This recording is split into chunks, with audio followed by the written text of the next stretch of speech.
எனக்கு என்னுடைய அன்பு தோழன் மணிவண்ணனுக்கெல்லாம் எங்களுக்கெல்லாம் ஒரு ஒரு எப்படி சராசரி மக்களுக்கு சினிமாவில் இருக்கிறவங்க எல்லாம் பெரிய ஹீரோவா தெரிவாங்களோ, சினிமாவில் இருக்கிற எங்களுக்கு பெரிய ஹீரோவா தெரியறவர் வைகோ தான். ஏன்னா எங்களுக்கு தெரியும், நாங்க உதார விடுறது ஸ்கிரீன்ல உதார விடுறதெல்லாம் எங்களுக்கு தெரியும் இல்ல. நாங்க எழுதி கொடுத்து டைலாக் பேசுவோம், ஆக்ரோஷமா பேச தெரியும், கிண்டலா பேச தெரியும், நக்கலா பேச தெரியும்.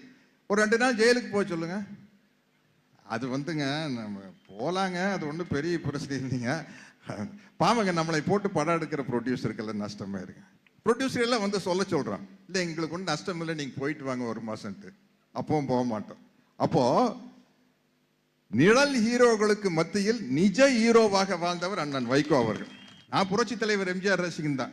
அவருடைய பாட்டை சொல்லித்தான் அண்ணனை வாழ்த்தணும். பணம் படைத்தவன் படத்தில் ஒரு பாட்டு வரும் இல்ல, கண் போன போக்கிலே கால் போகலாமா, அதுல இருந்தாலும் மறைந்தாலும் பேர் சொல்ல வேண்டும், இவர் போல யார் என்று ஊர் சொல்ல வேண்டும். அது அவருக்கு சேர்த்தி பாடின பாட்டு தான். அச்சம் என்பது மடமையாடா, அஞ்சாமை திராவிடர் உடமையாடா, ஆயிரம் சாவு நூறிலும் சாவு, தாயகம் காப்பது கடமையாடா பாட்டுல இன்னொரு வரி வரும், வாழ்ந்தவர் கோடி மறைந்தவர் கோடி, மக்களின் மனதில் நிற்பவர் யார், மாபெரும் வீரர் மானம் காப்போர் தரித்தனம் தனிலே நிற்கின்றார் அப்படின்னு பாடிருந்து புரட்சி தலைவர் எம்ஜிஆர் அவர்கள் அவருடைய அன்பு தம்பி வைகோ அவர்களுக்கும் சேர்த்துத்தான்